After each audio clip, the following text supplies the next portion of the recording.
আবারও স্বাগত ২১শে বিজনেস। দর্শক, এখন রয়েছে দেশের ব্যাংকিং খাত নিয়ে বিশেষ আলোচনা। আর এই আলোচনার জন্য আমাদের সঙ্গে যুক্ত হচ্ছেন প্রাইম ব্যাংকের সাবেক ব্যবস্থাপনা পরিচালক ও প্রধান নির্বাহী রাহেল আহমেদ। দর্শক, ২১শে বিজনেসের অংশটি দেখছেন আলোক হেলথ কেয়ার অ্যান্ড হাসপাতালের সৌজন্যে, powered by national agri care group. আমরা অতিথির সাথে যুক্ত হচ্ছি। আসসালামু আলাইকুম রাহেল ভাই। ওয়ালাইকুম সালাম ভাই, ধন্যবাদ আমাকে সংযুক্ত করার জন্য। রাহেল ভাই, প্রথমে একটু তথ্য দিতে যাচ্ছি যে বাংলাদেশে খেলাপি ঋণ এখন বিশ্বের মধ্যে সর্বোচ্চ ৩৬%, এবং দ্বিতীয় অবস্থানে থাকা যে দেশটি শ্রীলঙ্কার খেলাপি ঋণ ১২.৬০, অর্থাৎ দ্বিতীয় থেকেও গ্যাপ হচ্ছে ২৩% বেশি। এটি আমাদের দেশের জন্য অপমানজনক কিনা, এবং এই অবস্থায় আসার কারণগুলো কি কি? আপনি যেহেতু অনেকদিন ব্যাংকিং সেক্টরে জড়িত ছিলেন। ধন্যবাদ। ডেফিনেটলি জিনিসটা আমাদের জন্য ভালো না। কলঙ্কজনক বলবো কিনা ঠিক শব্দটা তা জানি না, কিন্তু জিনিসটা অবশ্যই ভালো না, বাট এটা হওয়ারই ছিল। আমরা তো অনেক বছর ধরে, গত এক দশক ধরে আমরা উত্তরোত্তর এই জিনিসটা দেখেছি যে এটা খারাপের দিকেই যাচ্ছে। আমার এখনো মনে আছে ২০১৯ সালের শুরুর দিকে তৎকালীন অর্থমন্ত্রী, তিনি নির্বাচন দায়িত্ব নেওয়ার পর পর বলেছিলেন, তখন বোধহয় ৯৩-৯৪ হাজার কোটি টাকার মতো ছিল, আমি যদি ভুল না হয়ে থাকি। তো উনি বলেছিলেন যে এটা ১ টাকাও বাড়বে না, শুধু কমবে। কিন্তু তার ৩ বছর পরে আমরা দেখেছি আরো ৪০-৫০ হাজার কোটি টাকা বেড়েছিল। আর আজকে আমরা যে চিত্র দেখছি, এই চিত্রটা যে 100% প্রকৃত চিত্র তাও হয়তো নয়। কেননা এখনো বেশ কিছু ব্যাংকের ক্ষেত্রে হয়তো আমার মনে হয় যে সম্পূর্ণ প্রকৃত চিত্রটা বেরিয়ে আসেনি। বাট আমি জিনিসটাকে একটু পজিটিভলি দেখতে চাই। পজিটিভলি এই কারণে দেখতে চাই যে আমরা এখন অসুখটা জানতে পেরেছি, অসুখের ব্যাপ্তিটা জানতে পেরেছি। আমরা সাধারণ জ্বর মনে করে প্যারাসিটামল ওষুধ দিয়ে ভাবতাম যে সবকিছু ঠিক হবে, কিন্তু এটা যে একটা ক্যান্সার, এবং এই ক্যান্সারটা যে বাসা বেঁধেছে কোন জায়গাটাতে শরীরের এবং কতখানি ছড়িয়েছে, সেইটা যখন ডাক্তার জানতে পারবে, তখন সে তার প্রতিষেধক ব্যবস্থাটা সেভাবে নিতে পারবে। তা জি। আমি এটাকে ওই পজিটিভ অ্যাঙ্গেলে দেখি যে অ্যাটলিস্ট এই তো এখন যে আমাদের অন্তর্বর্তী সরকার আছেন এবং বাংলাদেশ ব্যাংকের যে লিডারশিপের পরিবর্তন আসবার পরে এই যে প্রকৃত চিত্র বেরিয়ে আসবার যে তাগিদটা ওনারা দিয়েছেন, এবং ব্যাংকগুলোকে ওনারা সেই ব্যাপারটাতে যে উৎসাহিত করেছেন, এবং ব্যাংকরাও তাদের প্রকৃত চিত্র এখন বের করতে পারছেন কোনো ভয়ভীতি ছাড়া, সেইটা কিন্তু আমাদেরকে ভবিষ্যতে এই জিনিসটা থেকে ঘুরে দাঁড়ানোর জন্য যথেষ্টভাবে হেল্প করবে বলে আমি মনে করি। জি রাহেল ভাই, এক্ষেত্রে আপনি জানেন যে কান্ট্রি রেটিং আমাদের দেশের এক্সপোর্ট ইম্পোর্ট, বিশেষ করে ট্রেড বিজনেসের ক্ষেত্রে খুবই ইম্পর্টেন্ট, কারণ আলটিমেটলি কিন্তু দেশের যত বড় বড় ব্যবসায়ী গ্রুপ রয়েছে তাদেরকে ওই এক্সপেন্সটা বিয়ার করতে হয়। কান্ট্রি রেটিংয়ে এটি প্রভাব রাখতে পারে কিনা? অবশ্যই রাখবে। কান্ট্রি রেটিং এ প্রভাব রাখবে, এবং আন্তর্দেশীয় যে আমাদের বহির্বাণিজ্য যেটা হয় রপ্তানি আমদানির ক্ষেত্রে, সেই জায়গাটাতে আপনারা জানেন যে বিদেশি যে সমস্ত করেসপন্ডেন্ট ব্যাংকিং রিলেশনশিপস আছে আমাদের এলসি কনফার্মেশনের ক্ষেত্রে, এলসি ডিসকাউন্টিং এর ক্ষেত্রে, সেই জায়গাগুলোতেও আমাদের এটার একটা নেগেটিভ ইম্প্যাক্ট কিছুদিনের জন্য হলেও আসবে। এমনিতেই আমাদের এলসি কনফার্মেশন কস্ট নর্মাল সময় হয়, এর আগেও যখন আমাদের কান্ট্রি রেটিং এখনের থেকে বেটার ছিল বা আমাদের এনপিএল এর মাত্রা এতখানি রিপোর্টেড ছিল না, তখনও কিন্তু এলসি কনফার্মেশন কস্ট কোনো না কোনো কারণেই হোক আমাদের একটু বেশির দিকেই ছিল। জি। আরেকটা জায়গায় যেটা হয় যে বহির্বাণিজ্যের ক্ষেত্রে, আন্তর্জাতিক বাণিজ্যের ক্ষেত্রে, এই যে বিদেশি ব্যাংকগুলো যারা আমাদের দেশের এলসি কনফার্মেশন বা ডিসকাউন্টিং এর কাজ করে থাকেন, তাদের এক একটা কান্ট্রি লিমিট থাকে, এবং এই কান্ট্রি রেটিং এর সাথে ডিরেক্টলি এটা কোরিলেটেড। জি। আমি একটা এক্স ব্যাংক হই, ইউরোপে বসে আছি, আমি বাংলাদেশের উপরে আমার এখন ১০০ টাকার একটা লিমিট আমি ঝুঁকি নেব, কিন্তু আজকে আমি হয়তো চিন্তা করব, তাদের যে রিস্ক ম্যানেজমেন্টের লোকজন আছে তারা চিন্তা করবে যে না, এখন আমি ১০০ টাকা রাখবো না, এটা আমি ৫০ টাকায় নামিয়ে আসবো। জি। সরাসরি ইম্প্যাক্টটা আসবে আমাদের আমদানি রপ্তানি বাণিজ্যের উপরে, সরাসরি জি। ইম্প্যাক্টটা আসবে আমাদের ব্যবসার উপরে, জি। বাণিজ্যের উপরে। আমরা প্রভাবটা আরেকটা বুঝতে জায়গায় আমি পেরেছি। একটু অ্যাড আপনি যদি করতে একটু চাই। কারণগুলো বলতেন আমাদেরকে। মানে এই যে এই অবস্থায় এসছে, আমরা কিছু কারণ জানি, তাও আপনি ব্যাংকিং এক্সপেরিয়েন্সের পার্সপেক্টিভে যদি রুট কজগুলো বলতেন। দেখেন, রুট কজ আমার মতে, আমার ব্যক্তিগত মতামত, এবং আই এম শিওর এটা নিয়ে তো বহু বছর ধরে আলাপ আলোচনা হচ্ছে, ১ নম্বর কারণ সুশাসনের অভাব। এই ব্যাপারে কোনো সন্দেহ নেই, এবং সুশাসনটা যখন একেবারে স্টেটের লিডারশিপ লেভেল থেকে আপনি ব্যাংকের লিডারশিপ অথবা ব্যাংকের ব্যবস্থাপনা কর্তৃপক্ষে একেবারে ব্রাঞ্চ ম্যানেজার লেভেল পর্যন্ত যখন চলে যাবেন, তখন যখন এই সুশাসনটা থাকবে না, তখন এটাই হবে। আহ, ব্যাংকের কর্তৃপক্ষ, মানে আমি ব্যবস্থাপনা কর্তৃপক্ষকে এককভাবে দায়ী করব না কখনো, আবার মালিক পক্ষকেও এককভাবে দায়ী করব না। তবে হ্যাঁ, মালিক পক্ষের একটা বড় রকমের ভূমিকা থাকে, বিকজ ওনাদের চাপের কারণে হয়তো ব্যবস্থাপনা কর্তৃপক্ষ নতি স্বীকার করতে বাধ্য হয়। হুম। আবার বোর্ড বা মালিক পক্ষের উপরে হয়তো রাজনৈতিক প্রভাব থেকে থাকে, এবং সেটা ছিল, সেগুলো অনেক ক্ষেত্রে আমরা দেখেছি যে সেটা ছিল। এবং এই সুশাসনের যে অভাব ছিল, সেই সুশাসনের অভাবের কারণে মূলত এই জিনিসটা হয়েছে। জি। নিয়ম কানুন আছে, বাংলাদেশ ব্যাংক নিয়ম কানুন দিয়ে দিয়েছে, তারা কেন্দ্রীয় ব্যাংক হিসেবে সেই নিয়ম কানুন কতখানি ওভারভিউ করেছেন সেটিও আমার দেখবার, আমি মনে করি খতিয়ে দেখবার দরকার আছে। বিকজ জি। এই যে আজকে ব্যাংকগুলোর এই অবস্থা, এই ব্যাংকগুলো তো অডিটের মধ্যে দিয়ে গেছে। জি। বাংলাদেশ ব্যাংক থেকে হোক বা বিভিন্ন নিরীক্ষা কোম্পানি থেকে তো অডিট হয়েছে প্রতি বছর। তখন জি। কেন এত ডিটেইলসে এত কিছু বেরিয়ে আসেনি? এই জি। প্রশ্নগুলো করবার দরকার আছে।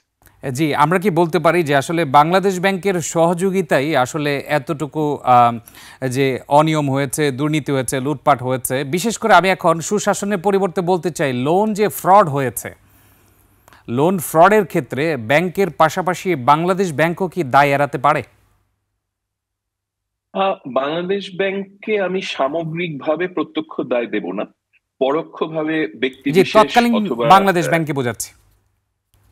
হ্যাঁ, তৎকালীন বাংলাদেশ ব্যাংকেরও হয়তো একটি অংশ সেই ক্ষেত্রে জড়িত থেকে থাকতে পারেন। এটা আমি সম্পূর্ণ তদন্তে বেরিয়ে আসবে আশা করি, তাছাড়া এটা কমেন্ট করাটা, সরাসরি ভাবে কমেন্ট করাটা ঠিক হবে না।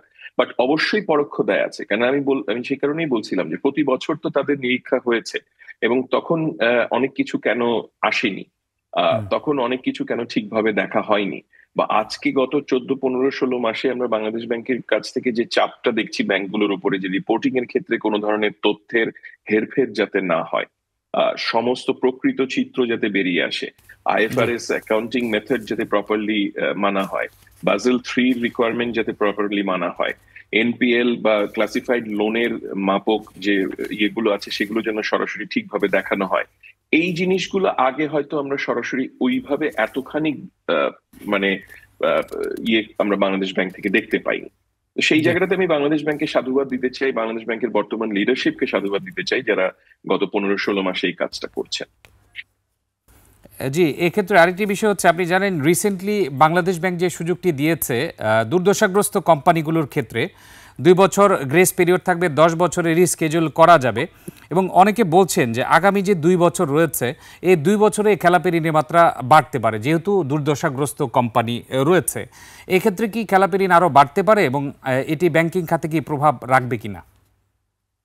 বাড়ার সম্ভাবনা আছে, কারণ আমরা এটাও জানি যে গত 15, 16 মাসে ব্যবসায়ী মহলের মধ্যে একটা অংশ কিন্তু ব্যবসা করছেন না বা করতে পারছেন না। অনেকে দেশে নেই, বিভিন্ন কারণেই, তাদের ব্যক্তিগত কারণে হোক বা যে কোনো কারণেই হোক, তারা দেশে না থাকার কারণে ব্যবসার উপরে নেতিবাচক প্রভাব পড়ছে।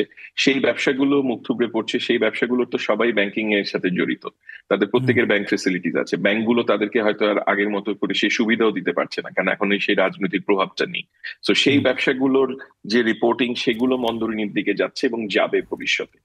সো সেইটা যেরকম আছে, ঠিক সেরকম ভাবে আমি একটু আগে যেটা বলছিলাম, যে সমস্ত ব্যাংকের আমার ব্যক্তিগত ধারণা যে এখন পর্যন্ত 100% ট্রু পিকচার হয়তো এখনো পুরোপুরি বেরিয়ে আসেনি। জি। কেন সবগুলো ব্যাংকই হয়তো অপেক্ষাকৃত একটু ধীরে ধীরে তারা রিপোর্ট গুলো করবার চেষ্টা করছেন। একবারে যদি পুরো চিত্র আমি দেখিয়ে দিই যে আমার 80 ভাগ বা 90 ভাগ মন্দ ঋণ আছে, কথার কথা, সেটা হুম। না দেখি আমি হয়তো কোয়ার্টার বাই কোয়ার্টার আমি সেটাকে আস্তে আস্তে রিফ্লেক্ট করাচ্ছি।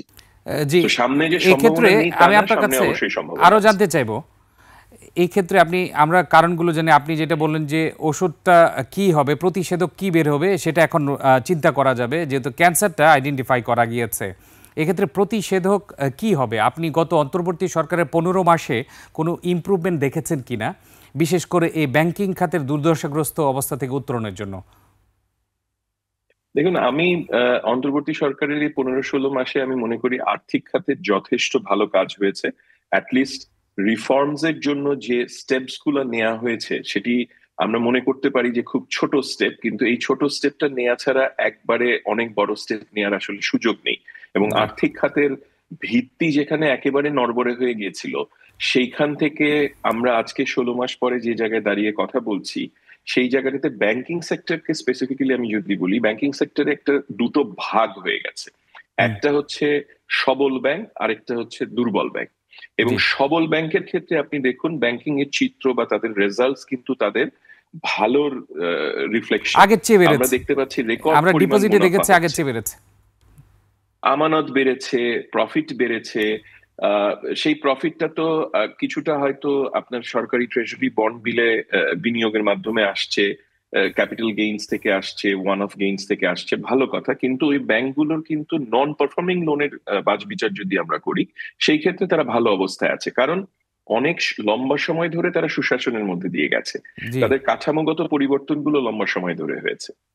আর জি দুর্বল ব্যাংকগুলোর ক্ষেত্রে সেটা সম্ভব হয়নি, কিন্তু বাংলাদেশ ব্যাংকে সাধুবাদ দিতে হয়, তারা কিন্তু যে দুর্বল ব্যাংকে চিহ্নিত করেছেন তাদেরকে তারা সময় দিয়েছেন, 8 মাস 10 মাস 12 মাস পর্যন্ত সময় দিয়েছেন তাদেরকে ঘুরে দাঁড়ানোর জন্য। তার মধ্যে একটা দুটো তিনটে ব্যাংক আমরা জানি, বা গভর্নর মহোদয় বারবার বলছেন, তাদের কথা উল্লেখ করেছেন নাম ধরে, জি যে তারা হয়তো আগের থেকে এখন বেটার অবস্থায় আছে, এবং জি তাদেরকে আরেকটু সময় দিলে হয়তো তারা সেই জায়গায় আসবে। সেটা প্রপার প্ল্যানিং সেই ব্যাংকের ব্যবস্থাপনা কর্তৃপক্ষ এবং পর্ষদের যৌথ উদ্যোগের মাধ্যমে এটা সম্ভব হবে। জি আর যেগুলো দুর্বল ব্যাংক ছিল সেই জায়গাটাতে ওনারা 5টা দুর্বল ব্যাংকের, আমরা দেখেছি ইসলামী ব্যাংক 5টিকে একসাথে করে একত্রিত করে একটা ইনিশিয়েটিভ নেওয়া হয়েছে। সেই ইনিশিয়েটিভটা এখন একেবারে প্রাথমিক অবস্থায় আছে। সেইটাও আমাদেরকে একটু সময় দিয়ে দেখতে হবে যে কতখানি কাজ করে কি করে না। কাজ করবার ক্ষেত্রে সেই প্রপার প্রসেস অনুসরণ করা হচ্ছে কিনা সেইটা আমরা হয়তো বাইরে থেকে বিভিন্ন কথা বলবো বা বলে যাব।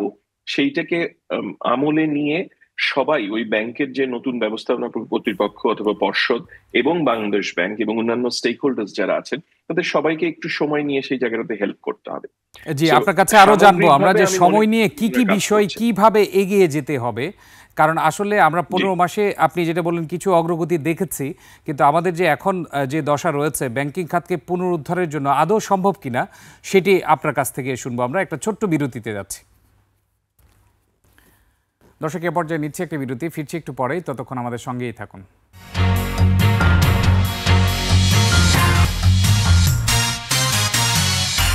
আবারও স্বাগত একুশে বিজনেসে।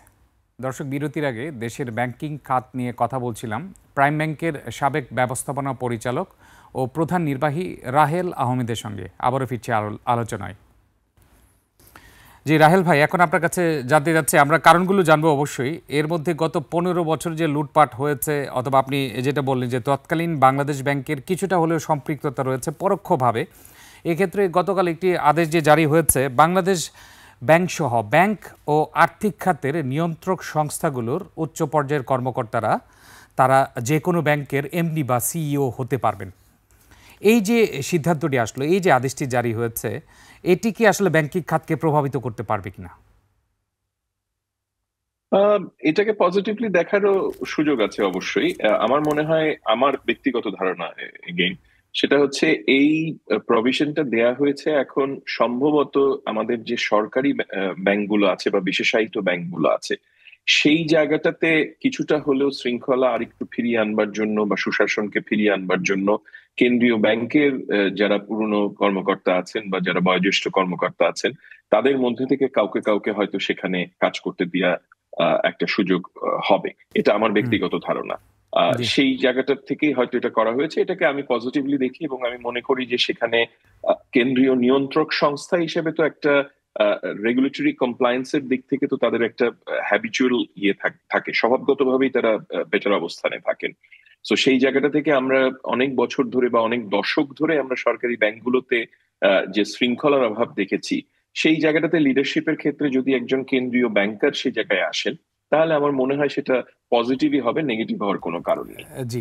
এক্ষেত্রে আরেকটি বিষয় আপনাকে বলছি, যে প্রথমের দিকে যে তথ্যগুলো দিচ্ছিলাম, যে পরিমাণ অর্থ লুটপাট হয়েছে, অনেকে বলে যে 20 থেকে 25 বিলিয়ন ডলার লুটপাট হয়েছে। এর মধ্যে দুইটি গ্রুপ, আপনি জানেন যে নাসা গ্রুপ আর সাইফুল আলম এস আলম গ্রুপ। এই এস আলম গ্রুপে 12 থেকে 15 বিলিয়ন ডলার লুটপাট করে বিদেশে পাচার করেছে অভিযোগ এসেছে, এবং আপনি জানেন যে এগুলো নিউজেও দেখেছেন। এই লুটপাটে অর্থ দিয়ে 21টি পদ্মা ব্রিজ হতে পারত, 19টি এমআরটি মেট্রো রেল হতে পারত, 60টি কর্ণফুলী ব্রিজ হতে পারত। এই যে বিপুল অর্থ চলে গেল দেশ থেকে, এক টাকাও তো উদ্ধার করা হলো না। আদৌ ভবিষ্যতে উদ্ধার হতে পারবে কি? দেখুন, এই জায়গাটাতে আমাদেরকে একটু সহনশীল হতে হবে। সহনশীল বলতে আমি বলতে চাচ্ছি যে এই 16 মাস ধরে তো এখনো আমরা পূর্ণ চিত্রটা হয়তো এখনো পাইনি। এই যে যে পরিমাণ অর্থের পাচারের কথা আপনি বলছেন, সেটা একটা বিশেষজ্ঞ কমিটি করা হয়েছিল সরকারের পক্ষ থেকে। সেখান থেকে ওনারা একটা ধারণা দিয়েছেন। কেস বাই কেস এগুলোর অনেক ডিটেইলসে যেয়ে বের করতে হবে, কারণ অর্থ চলে গেছে, যে অর্থ, সে অর্থ ফিরিয়ে আনার কিন্তু অনেক বড় একটা দীর্ঘসূত্রিতা আছে। It's not a short term way, it's not a very short G. Method যেটা দিয়ে আপনি টাকা ফেরত আনতে পারবেন।